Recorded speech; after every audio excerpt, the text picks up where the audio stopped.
Welcome to the first edition of Sports Time on Lions Tracker Sports Television, where we are reviewing the 31st edition of the Mount Cameroon Race of Hope.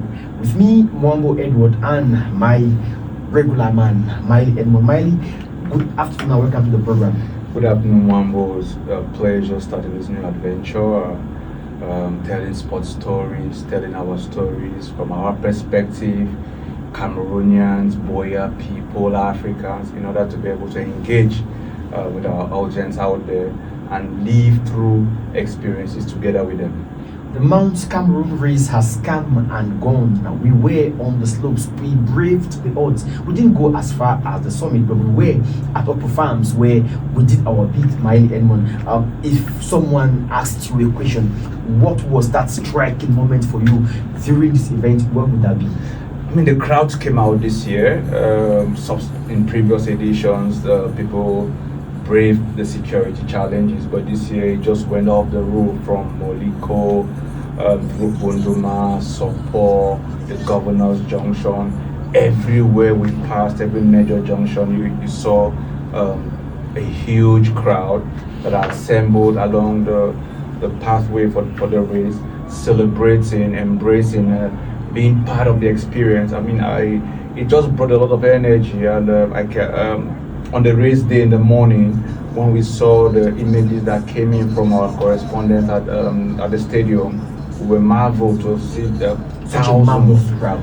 That's not been the case in the previous years. That is saying something. The race is coming back. Yes, I mean, the race is picking up steam, despite our cry that the marketing usually has not been able to live up to its billing.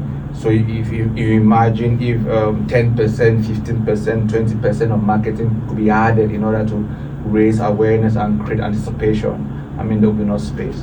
The Mount Cameroon race is not just a race, it is a cultural celebration, Miley Edmond. We shall take our first commercial break. When we come back, we shall be talking about the cultural aspects of this race.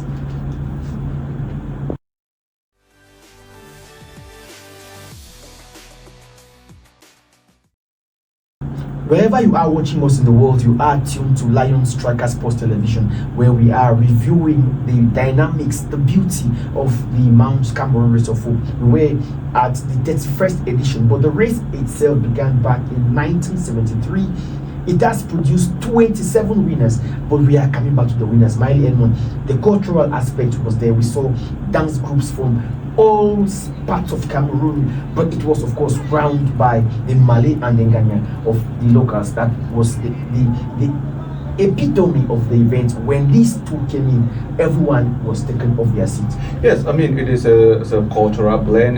The mountain race is the perfect example of how culture and sports blend together in order to be able to form a beautiful event. Over the years, it has always been, I mean, for locals here, the mountain race is usually referred to as the Bakure Christmas Day, because people prepare. You see people treat it as a picnic. They come out with their kids, they prepare food, there's a cultural display, there is music, there is dance, and usually graced by the presence of the Nganya who come for... The cultural displays are more at the Moliko or Sports Stadium. You would have thought that where we were at Upper Farms, where we also strolled down, that is at the Tubok Junction, as it is known here, we're in front of the Boya Mountain Club and the Fakoshi Plaza. We could have also had cultural displays in these places, but that wasn't the case.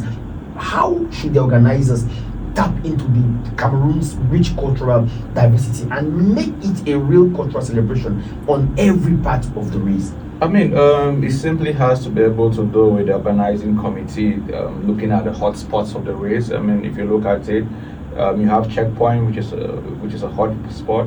You have Bunoma, you have Tubok Junction, Sopo at the Redemption Monument. Yeah, Moki Garage. Upper Farms. So if they identify these hotspots and they now can be able to create fanfare, like what we see in other sports, they can create a fan zone, and that becomes an official fan zone where they can be able to add all of these cultural aspects to it, dance, music, entertainment. I mean, it will draw more crowds to it. Talking about the cultural dances drawing more crowds. Down the years, while I was still working with the organizing committee of the race, I had proposed to the president of the federation, Mr. Emmanuel Motobimbome, that we can, alongside the race, do a cultural dance competition where the north, the south, the east, the west, the southwest, the northwest compete. And on the day of, or on the eve of the race, where we have these cultural displays, this competition has its final. Then we say that the winner of this year's Mount Cameroon cultural dance competition is the southwest, is the northwest, is the east region. This way, the man in Gangwa who does not have someone running the race also stays glued to the race. This proposal was accepted but has never been implemented. That is quite unfortunate. Take into consideration that we have the Miss Mountain Race, that is exactly the pageant that is organized annually alongside the mountain race, and you see people traveling from Yaoundé in order to run take part in this pageant. So if they can be able to do a Miss Cameroon, Mount Cameroon, they can also be able to do a cultural dance competition and different aspects that can add to the cultural beauty of the event. The crowd is already there, the excitement is already there. So if you can now be able to up the ante and get more of these cultural activities involved and get the people, the population involved, I think it's going to be able to pull out more people. This year, I mean, over the years, the mountain race has always been associated with drinks company. Suddenly this year, that drinks partner was able to put up a massive show, and that also ended at the Moliko Stadium. That ended at you could imagine the crowds that we saw at Tubok Junction, the crowds at Upper Farms. Imagine that these sponsors also took their fanfare to those places. It would have been massive. Yeah, it would have benefited. I think at times most people who come out of Boya, who come to experience the race, who are not Boya locals, they probably think the race starts and ends at the Moliko Stadium, on sports stadium. Yes, this year it pulled the crowds, but bet you over the years the crowds at the Governor's Junction, they are there by 5 a.m. They leave by 7, 8 p.m. So it is a puller crowd. So the brands can be able to tap into that. I mean, Biaka was the only brand that we saw at Upper Farms. Beyond even Bunduma that we saw that was present there. That shows how missionary. Probably the marketing departments of these brands haven't done their homework. We are not castigating them, but we are saying they can do better, because there were massive crowds up there. You told me that when you got to Moliko, the crowd was out of this world, but the crowd up at Tubok Junction right up to Upper Farms was also huge. So they have to do their homework and make sure that they cover all these parts of the race as well. We are broadcasting live from the Fexify studios here in Boya, and we are talking about the Mount Cameroon race. We have touched on the cultural aspects. We shall be taking a breather. When we come back, we talk about the winners.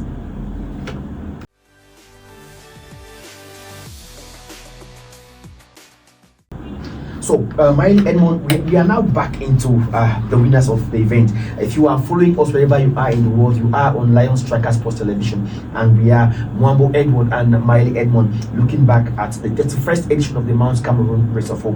Miley Edmond, we braved the odds. We knew that it would be difficult to get up to Upper Farms without all the checks, and by 4 a.m. in the morning we were there. We saw the athletes pass us by.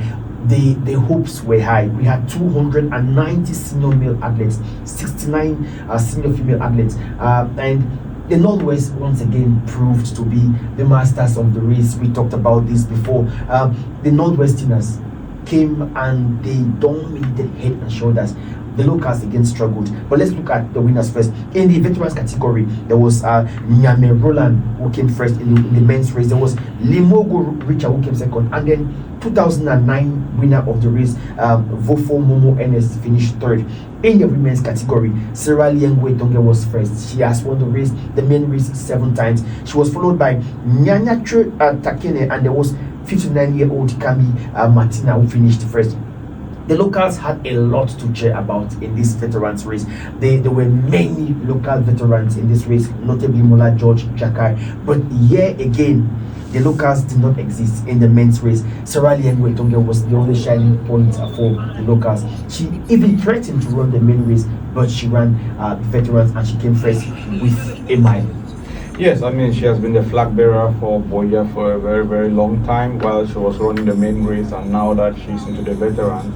Last year, after she won, she did an interview where she said she wanted and she felt that she had the capacity in order to challenge for the main race. But unfortunately, I mean, authorities begged. Yeah, they had to. The people said, Mama, your age cannot permit. Yeah, so I mean, it is health security first before any challenge that an athlete wants to be able to have. She's been able to dominate the veterans category over the years. She came in way earlier than the rest. That shows that she still keeps herself fit. The fear now is what happens the day Sarah decides to be able to stop running. I mean, stop racing. What will happen? I mean, the locals have to be able to think we'll talk about that more. In the junior race, the winner was Kari Seth Bolak for the men's race, followed by Haruna Omaru and Mura Omaru. The Omarus and the Hamidus are proving a point. In the women's race, Chinwe Sandrine was the winner, followed by 4B Josephine and Gap Sibuin Kindness. Gap Sibuin Kindness, part of the huge Gap Sibuin dynasty that took part in this race. Gap Sibuin Everett, Gap Sibuin Philemon, Gap Sibuin Godlove, Gap Sibuin Vema in the women's main race. The Gap Sibuins were present all over, and they had a winner in the junior women's race and also in the junior men's race, because second on the race, Gapsibuin Prophet, Gapsibuin Philemon, Gapsibuin Godlove were on the course, but Gapsibuin Everett, the younger brother of the man who has won the race more than any other person, Gapsibuin Godlove, five-time winners, I say, his younger brother came second in the men's race. Yes, that should tell you that's what we refer to as dynasty. I mean, when we saw them pass, we did say he was not there in order to be able to win, just to accompany the race. He was there to be able to coach, to pass on his experience to the team that he usually brings. And this year, that team is made up of a good number of his siblings. And before they started getting, I mean, Everett is there, Kindness is there.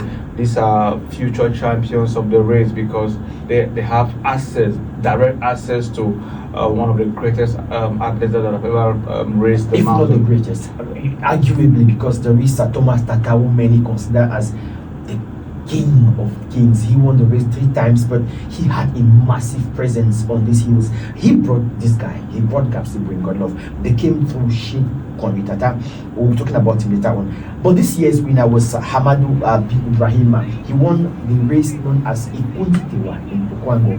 And His Royal Majesty, I told you that you win the mountain race, right? He told him, I'm telling you, if you won this one, you will come back with the main title for the Mount Cameroon, and boy, that prophecy came to pass. Yeah, I mean, he really was performant on the day. He passed us at Upper Farm, still looking fresh, still looking energetic, and we saw somebody that was ready, was poised in order to be able to dominate this race. No one saw him coming. You and I were at Upper Farms. Within even in my notes of potential winners, I had Ali Mohammed, I had Sambila Elvis, I had Fai Elvis, I had lots of these guys who've been making the headlines on this event. But we didn't see Hamadu B. Ibrahim coming. We were thinking of the other local from mile 14, Mufo Jeremiah. But this guy came from nowhere, and he won with a huge time difference, over 12 minutes. He was followed by Gapsibuin Everett and Seni Kajiri. Kajiri finished on the podium for the first time. This was not the first time Hamadu Ibrahim was running the race. He said he had finished 9th, 7th, and now first, and he knew that he would make it. Yes, experience counts a lot. I mean, it is quite rare to see somebody that will race for the first time and win the mountain race. And what you find amongst the past winners, I mean, last year's winner was destituted. Usaini Usmanu, because of use of tramadol, as the reports say that Husseini used Husseini Hassan, that he was controlled positive for tramadol, and so he was dethroned. And so Ali Muhammadu got a second title. Yeah, so what you find is they come from a particular area that stretches between Ndonga Mantu and. In the women's race, there was a new winner. No one saw her coming, Miley Edmond. Weber Grace, a teacher with GSS Kita in Kumbo, an assistant referee in Cameroon's women's top flight championship, we call it the Guinness Super League. We didn't see her coming. She beat Lizette Galemi, she beat Tumi McQueen, she beat Takarin, that we thought were the favorites. She came first. She was a surprise.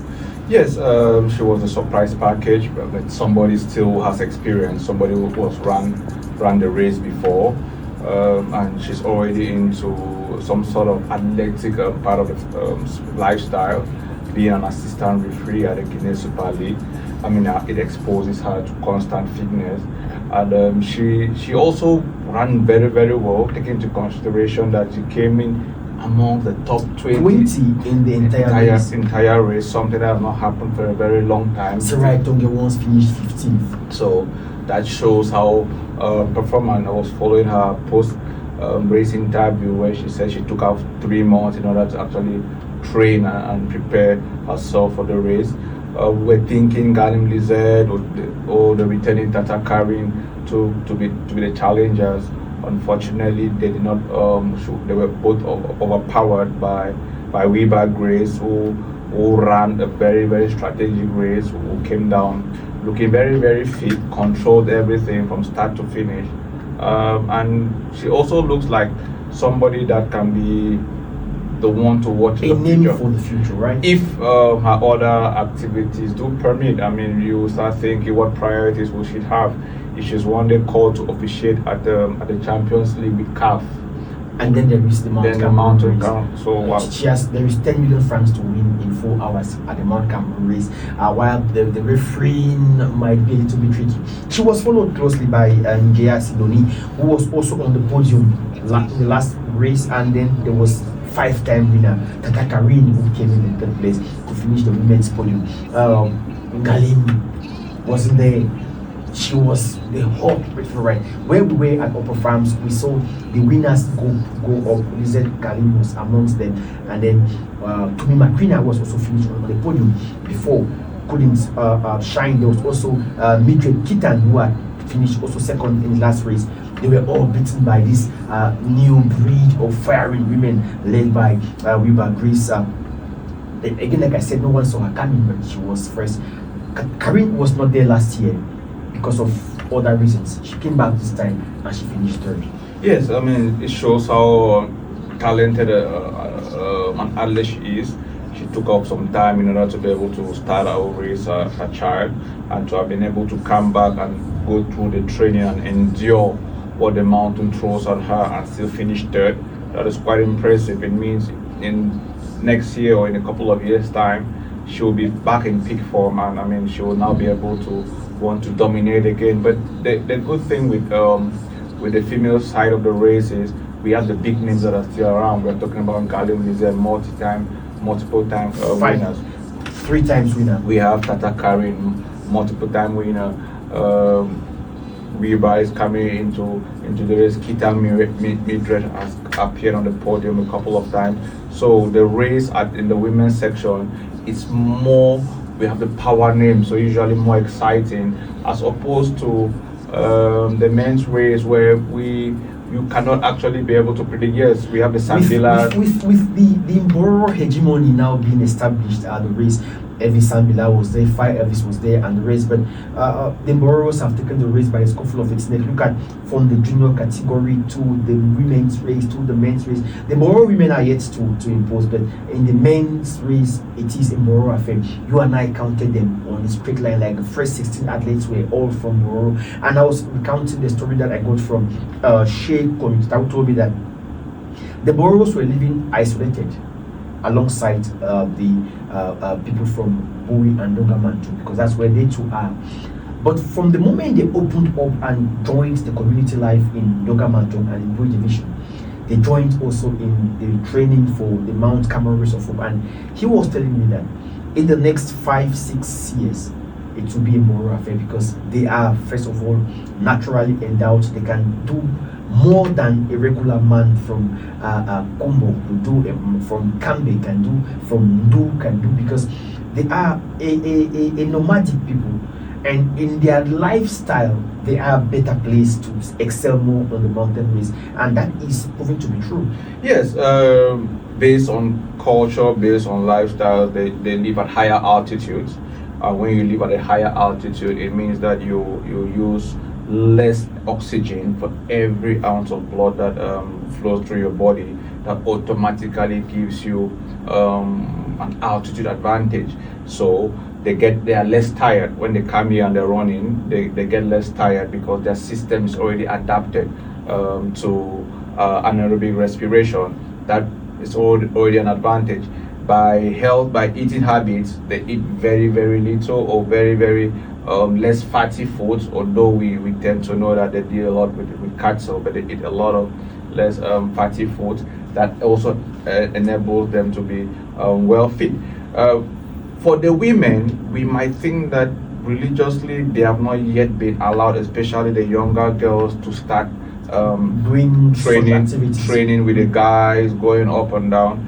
But bet you, if or when that time comes, when the community leaders will now be able to say, okay, we are allowing you to be able to train like the boys and participate and bring back glory to the community.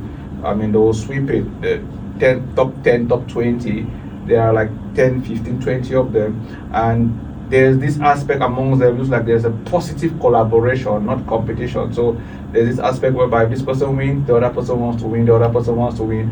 And they all celebrate whoever wins. And they celebrate. And it's a community, because on race days, the Moro community in Boya, or around Boya, all of them come. We're coming down that day from the mountain. We saw a lot of them at a checkpoint, just sitting there, celebrating and just communing. And which shows, I mean, we are going to come back to discuss locals and the challenges, which shows that it is not about who wins as an individual, it is about the community that wins, and whoever within that community champions or triumphs is celebrated the same. That therefore means that collaboration becomes very, very easy, and then puts them at the pedestal to be able to conquer the mountain year in, year out. If you are following us, wherever you are following us from in the world, you are on Sports Time on Lion Striker Sports Television. We are broadcasting from the Flexify Studios here in Boya. We'll take a breather. When we come back, we continue with the problems of the locals.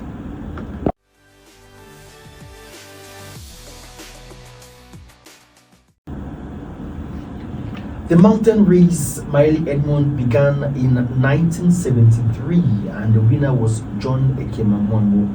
He was followed by David Ngonjombe in 1974, and in 1975 the race was won by Amos Vava Ivambe. Those are the locals who began this event as champions. And then there was Father Walter Steve that won the next three, and the only man to have won the race 3 times in a row. He was a reverend father in Gawa. He came to Boya and conquered the mountain 3 times in a row, and that history remains. He died about 2 years ago. Unfortunately, we never got the chance to have him honored in the event. Then in 1981, the race was won by France Gobina Monyonge, and in 1982 by Simon Diveyune. Unfortunately, Gobina Monyonge is of late, but Simon Dive is still alive in Bonakanda and blind, unfortunately, these days. Then Regina Isuka will say, still alive and still strong, won the race in 1988. He is the last local to have won the race. The locals are struggling on their own slopes. The race is run in Boya, just behind us here, but the local people are struggling. They've come close with Ekonde Walters. They've come close with Lyonga Isombe, the son of Sarah Liengo. But in terms of the men's race, the locals can no longer find their feet. What could be the problem? 2 things. First, quantity. I mean, you have to be able to, for you to be able to win the race, you have to be able to bring in a lot of people to participate in the race. If you look at Talking about quantity, this year there were 11 locals competing in the men's race, and there was just one woman, Namono Efeme, Marie, who ran in the women's race. Out of 69 women, just one local woman. Out of 270 men, 11 locals. So, I mean, we're just talking about the athletes from the Borough community, and we said among the top 20, they had like 12, 10. I mean, that is just the top 20. So, for you to be able to win the race, you have to have the it's numbers. either you have an exceptionally talented athlete like Sarah Itonge that can race on herself and win to represent a community, or first you must be able to have the numbers. And in order to be able to have the numbers, it needs somebody from within the community to be able to have the initiative to scout talent at a very, very young age. The paramount chief of Boya, His Royal Highness Robert Esuka Endeli, has tried. He set up an athletics club that was coached by Reginald Isuka. He ran the race more than 20 times and won and stayed in the top 5 for multiple years. You would have thought with a man like this coaching, then we have hopes, but it crumbled. True to the Bakwiri, man's nature and ways, that club has not blossomed. You talked about the guys from Dungamantun and Bui. They came with 5 clubs. They came in with 5 clubs, and boy, they excelled. Why can't we have just one club? Yeah, because I mean, to set it up is one thing. To be able to have the vision and coordination in order to run it's a different thing. One person can be a coach. I mean, and you know that the coach, his role is usually very, very limited. I mean, to be a coach and to be a manager are totally 2 different things. To be a coach and to be somebody who's seeking for sponsorship is a different thing. The coach has to just focus on preparing the athletes in order to be able to run the race. The administrative part is usually not left for the coach. And you have to be able to, it is not a quick fix thing. I mean, if you start a club today, you don't expect to win tomorrow. You expect to be able to win in the next 5, 6, 7 years, because you are going to recruit athletes who are 10 years old, who are getting into the junior category. That's where you start, so that they can be able to get into the racing culture. And once you have kids at that age, it needs a lot of follow-up. You have to be able to ensure that their daily lives, the passion about the feeding habits of the Mororos, which is paying off for them. Yes, I mean, the passion has to be maintained. We are in Boya. Remember that there's a lot of distraction here in Boya. Suddenly kids who are 15, 18-year-olds are driving fabulous cars. And the rest are watching and asking, why can't I? Yes, so if a kid gets up and has to be able to run the hills of Bonakanda every morning and sits and looks at the maid who is driving a car and living a flashy lifestyle, like, why will I be suffering when I have my mates doing this? Why can I not be able to do what my mates are doing and still be able to live the life? So you need a lot of that follow-up and seclusion. You have to be able to take these kids out from the boom, from the booze, and to a place where they can live out of the shine and sparkle of everyday life. Yes, and sell them a vision where they see a promising future, a promising career that can be earned out of hard work. Yeah, that motivates them. If you do not do that, I mean, it absolutely will not be able to happen. Boya is a very, very enjoyment-oriented place, and if kids are not strong-minded, I bet you will not be able to have a champion from this area. We look at the women's race. Again, the women's race began in 1983. That was the first time women were involved in the mountain race. And that year the race was won by Emilia Mojoko Moja. In 1984, it was won by Sarah Inje Ewelisane. And the woman who won in the first year came back and swept it again twice in a row, Emilia Moja Mojoko. Then Sarah Itonge came. Before her there was Christina Mbele Itonge, who also won the race multiple times. Sarah Itonge came and dominated. The whites came as well, but we are coming back to the foreigners. There was Elena Diamantis, Fabiola Rueda, Saliko Smith, who are the foreign men to have won the race. Maria Mukamura is a tribe, but she never won. Of course, they've never been a foreign woman to have won the race from Africa, apart from these three I named, and one was from South America, two from Europe. Sadigo Smith was from Great Britain, Reda was from Colombia, Diamantis was from England. The women too are struggling. This year, like I told you earlier on, we had just one local woman running, Namondo Efemi Marie. You would imagine that with Saraya Tonge around with us, the women will be inspired, but that's not the case. Yeah, I mean, it's strange because the race is hugely, I mean, from a fan's perspective, it's usually dominated by female supporters who line up. I mean, the cheers and the applause that you get when the first female runner is coming down the slopes and hits the tar, it's usually way more than when the man is coming, because women get excited, they see one of theirs who's challenging and winning, and they do that.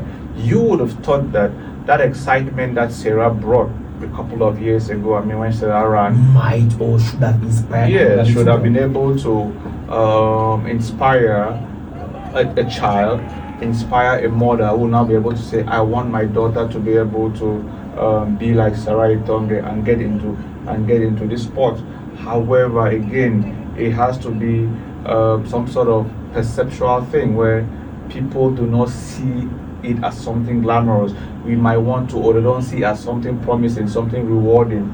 Though there is 10 million francs at stake. Yeah, the 10 million for the winner. The 10 million francs at stake. Yes, that is. But you have to also be able to, on a day-to-day basis, how can you be able to sell a professional athlete to kids, and not kids, I mean kids will always want to run around. How can you be able to sell a professional athlete's career to parents? Because parents are the ones who will now be able to invest. Take their children and invest in them. If you take comparatively with football, these days, because parents have been able to see how much footballers earn, how much footballers bring back, and the glamorous lifestyle. All the sons and girls are in the academy. So, I mean, you find parents even sending their girl children to football academies because the fame and the fortune it brings. I mean, so it therefore means football has been able to sell themselves to parents who now are the ones. Back in the day when we went to play football, we came back to lashes. Yes. Our parents were like, it doesn't pay. You have to go to school. You have to go to school. Football is for the non-intelligent people. But these days, every parent dreams to have their child play football. Miley Edmond, we waited for the first local to come down. I told you guys. I told my team at farms, more wait, village man first. But they weren't forthcoming, and we had to leave before the first one came. He came down with a mammoth crowd behind him. Mama Sarah Liegwetunge remains the only bright spot for the locals in Boya. She had this to say after winning the veterans race. Papa God no fit give me answer. Say, but when you don't do it, but the two don't do for me, I don't put that behind. I will take and go ahead. But teach the younger ones. Say, so if me I no sleep, you have to sleep. But the time when Mama begin to walk, so plenty things not be there. But that's what God begin to give me. I talk say, Papa, thank you. How much now if you go up the camp, you get 10 million? If you get 10 million, that's small thing. No! Small thing. Me, I don't talk say, anything where God will bless you, there, no keep am behind. Maybe another thing will take you go through. When you go take you go through, this running place will not change my mind. This running, they make my picking the who's the day today. Me, I don't talk with Papa. I don't support so. I don't show with Mama. I don't show so. But me, I don't go school. When the time when we grow, Papa, they will say, I dare to the body. Why begin to go school? Then before my Papa went down, that begin when we put that for back, say we pass the school, and they begin to go my man country. I go my man country, I go back all white man. Because of my working hard. Because of my working hard, my sense will be Papa God give me. Papa God give me. I can't believe my sense that. So, I said, Mami Queen, thank you, sir. You will change the beginning of the day. Baby, my beginning day, I had a club. We there for a club and we don't climb up. And the way them, they don't say, Mommy, I don't tell them, say, when I did join the sometime I did okay. Because me, I know you train my beginning. Where I did go, she don't. I tell them, say, go run so.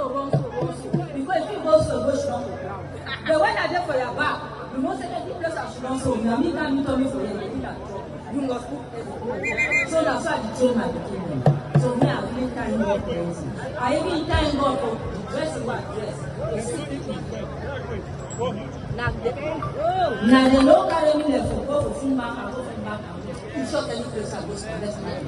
And the last question for Mami Queen. Mami Queen, sometimes you know you retire when you raise. Some of you know say I want to end the end so. You want me last year, you come back to the dinner.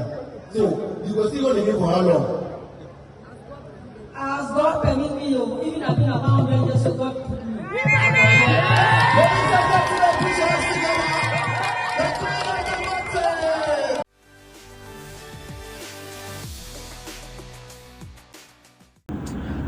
Miley Edmond, the foreigners have also struggled. Just to remind you that you are watching us on Lions Tracker Television, broadcasting from the Festify Studio here in Boya. Myself, Mwambo Edward, and Miley Edmond, and the program is Sports Time.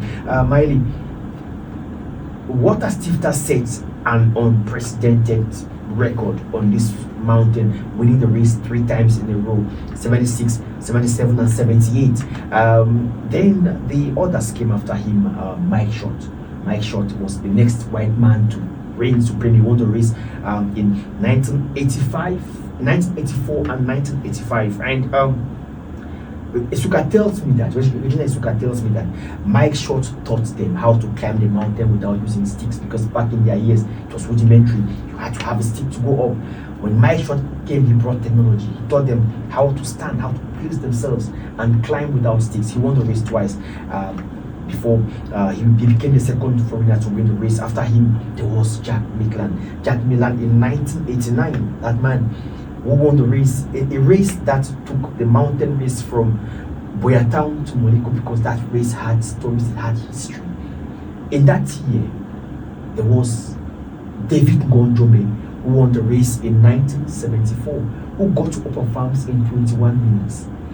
In that year, the year of history is the race of 88, but in 89, the race took a different turn. 88 was that year Suka Regional won. We had Chris Woodlaw, the Australian, who blew everyone away. But in 1989, David Ngonjome brought in a new dimension. He got Hot One at 21 minutes. I was still a toddler in 1988.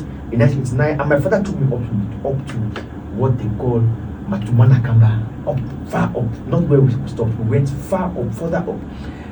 Mary Kamara was the CRTV commentator, and she was shouting, "Going to be, going to be, going to be." He did not win that race. He finished second because Jack Maitland, the white man, beat him on the streets, on the stretch from the old Bisek, where we have the monument, to the Boyatown Green. So the race organizers now said, apparently something is wrong somewhere. So they had to move the race from Boyatown to Moliko, where everyone will see you from the stretch at the Moliko Stadium to the mountain. Everyone must have seen you going up. But Jack Maitland, he came back. He ran the race again. He never won. He finished 4th in 1990, the last time a foreigner won the race, and that was Andre Pierre Gobert. He won the first race in Moliko, and that year, a star was born. A star was born. His name is Zeve Thomas Tata. That was the first time he made a statement on this race. He was on the podium, and in my opinion, he is the greatest athlete to have run this race. Andre Pierre Gobert was the last white man to win. That was 1990. Since then, the whites are struggling. Prof, what explains this foreign struggle? There have been no non-Cameroonian African to win the race. The foreigners are struggling as well. Yes, they're struggling. Maybe the athletes that are coming are not more of people who are here for exploring or just for ticking off something on their bucket list. They are not really athletes per se. They are people who like nature, and they want to be able to take up challenges. We saw the white man, Judith, she's linking from Germany. We thought she was amongst the leaders, but she didn't even get to the summit. She ended at the intermediate hut. For those who have gone to the mountain, the intermediate hut is not even up to hut 2. When you finish hut 1, you go through a forest stretch. They used to start the savannah, not too far up. That's where the intermediate herd is. That's where she did not even get up to her two, and she was acclaimed. But she was honest to tell the world that, hey, I was only as far as the intermediate herd. The white men and the white women are struggling. We had lots of foreigners. We had Chebel Abel from Uganda, Obadi from Central African Republic. We had Gonye Katzobo from Chad. We had the Kenyans. They had many athletes like Kamu Samson. Why are the Africans not excelling as well? The men and women from the Great Rift Valley are known to be the best athletes in the world. But on these mountains, William Ruto has tried, Charles Kisan even died. Why are they not excelling?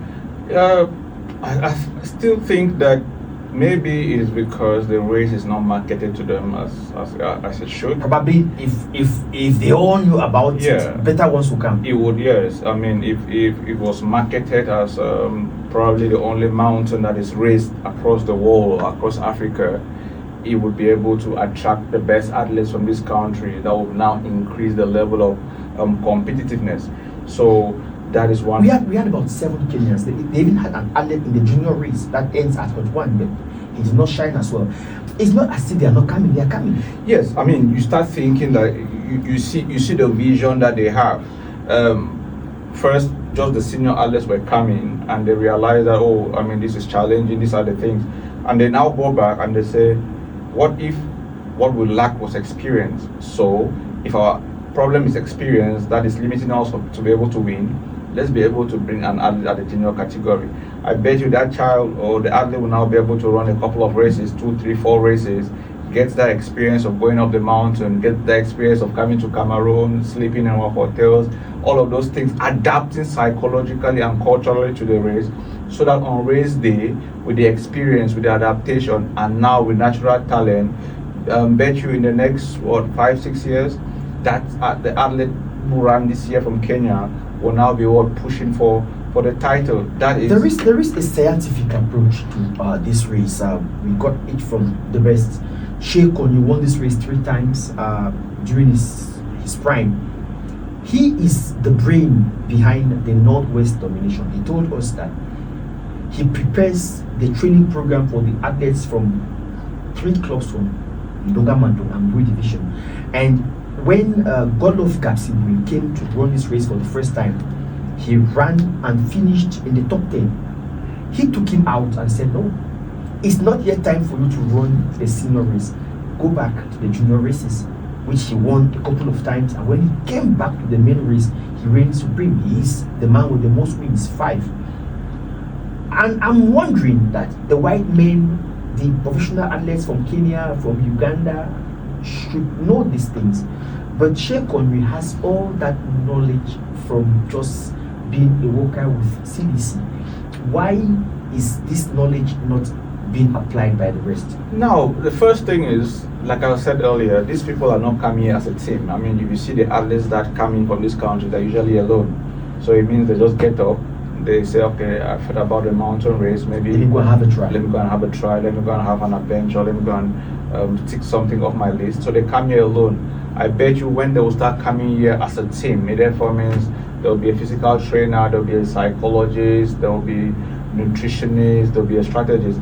Because one thing we saw Sheikh Onyu that day was constantly on phone, talking, he had a mic, which therefore means that as part of their team, they have strategically placed people at different positions and they're giving information. And he is now telling them that once you see this person, this is what you tell the person, slow down. He told us that Elvis Sambilau is his favorite to win the race, 2-time winner of the race before, but he finished 7th in this year's race. Like you're saying, his children were in the women's junior race.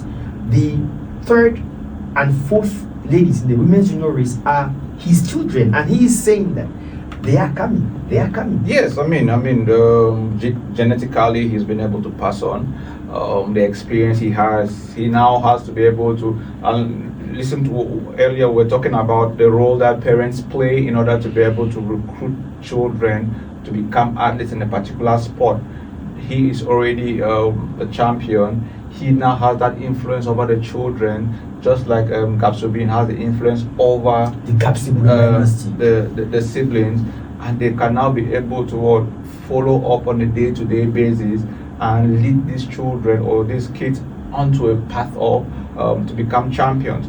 That is probably what is lacking. I mean, we were talking about locals earlier, Jeremiah Mufo, maybe that is also something that is lacking, being a Boya guy, to be able to have somebody that can be able to guide him and train him, I mean, psychologically. Whereas there are many champions here. There's Isuka, there's Amos Ebambe, who works with the Bonakanda community radio. He won the race in 75, and back in the years he had a record of one of the fastest descents ever. So he could work with these kind of people to understand how things are supposed to be done. Yes, so the race again has to be able to be marketed, and to market the mountain race, it starts the day after the mountain race. We are coming to the last part of our discussion. What improvements can be made on this race to make it better for both locals and international athletes who are struggling, and even how the race is organized in general. You are watching Sports Time on Lions Tracker Television, and we're taking our last break. When we come back, talk about potential and possible improvements.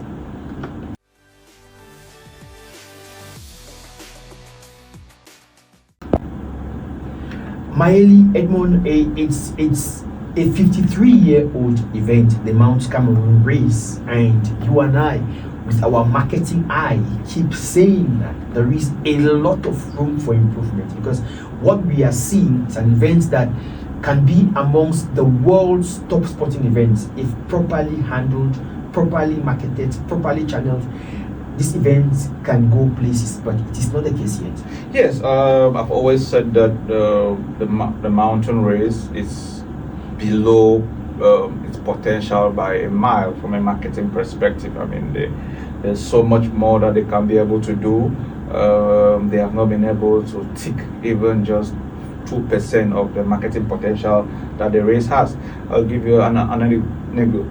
The reason why the mountain race this year was very, very popular was because of a word of mouth statement that circulated in Moliko on Thursday in the evening and Friday in the morning, that simply said that they were selling 3 beers at checkpoint for 1,000 francs. Everyone got there. You and I were there as well. So everybody started looking for that 1,000 francs. Everybody started trooping towards checkpoint, and there was no space. Suddenly, everybody was there, even though the story, the 3,000 wasn't true. But once people came there and saw other people, there's this aspect of human energy that pulls people to want to be together at the same area, celebrating, sharing moments together. So imagine that the mountain race, the organizers have been able to deliberately put in place a strategy to raise awareness, to build anticipation, to attract crowds. It would have been massive, because so far the crowds are usually done by word of mouth. So I know that the race is going to come, or people know that I'm into sports. They say, "Hey, Edmond, when is the race going to hold?" And I said this. They say, "Okay, that's fine." Or I put it up on my status, and they say, "Oh." So that's how basically the race is marketed these days.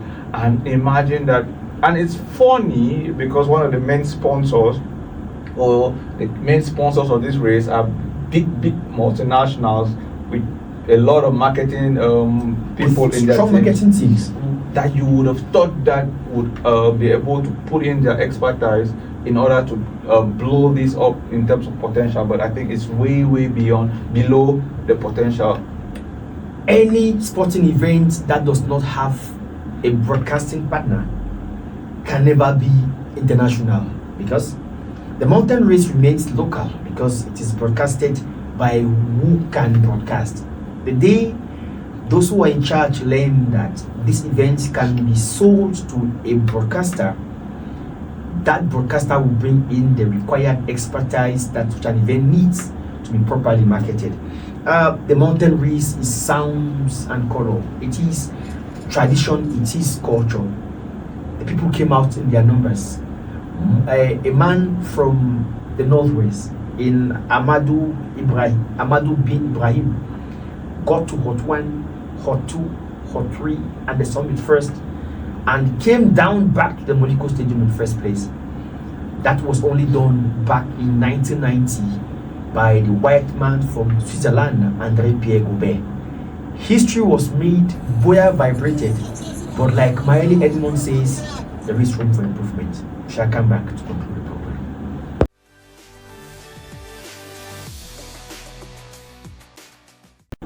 Miley Edmond, it was the first of its kind for us on Lions Tracker Television. We've looked at the race from the different angles. Your last words. So much to improve on. The crowds came in this year, but we should not be fooled. We should not. The organizers should not be fooled. Boya is getting to 200,000 people plus. We did not see up to 10,000 people who came out, and we can now be able to bring out more people. So my key thing is the local organizer should be able to. You start marketing the race the day after the race ends. That's when the work starts. You have to think of the international audience. They have to think of the African audience. They have to think of the local audience. How do you get everybody to become excited? Go to that 2027 calendars and tick and say on this day, or on these 2 days, because the event is, there was a caravan, then there was the eve, then there was another point that we failed to touch on was what you and I struggled on, to identify the athletes. We've said this before. Why can't we have the names of the athletes on their t-shirts? That helps everyone understand. Why can't we clearly separate the juniors, the veterans, the relay teams, dress them differently so that the journalists who are communicating or commenting on the race can get their job done properly, because that was a big problem. Yes, I mean, these are basic things. We are in Boya. Boya is the center of so many things, especially serigraphy and printing. You can be able to get any local-based serigrapher here in Boya to be able to print both athlete number and athlete names on the jersey.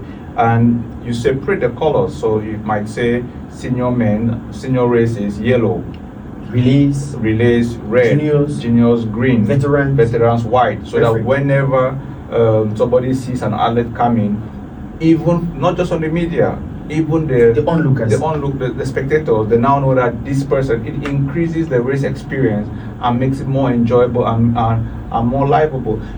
We can even be able to push it further and say, for these race jerseys, they will now have all GPS trackers on them, so that we can be able to monitor how the race is progressing. Because that, again, this can now come with the broadcaster, because the broadcaster will want to have statistics to tell the world, and when we have a broadcaster, all of this can fall in place. Yeah, so I mean, these are areas where the federation and the local organizing committee can look into in order to be able to improve. But the summary here from us at Lions Tracker Sports TVs, we are telling the organizers that you guys did a good job this year. You can do better. You can do better. There is a lot of room for improvement.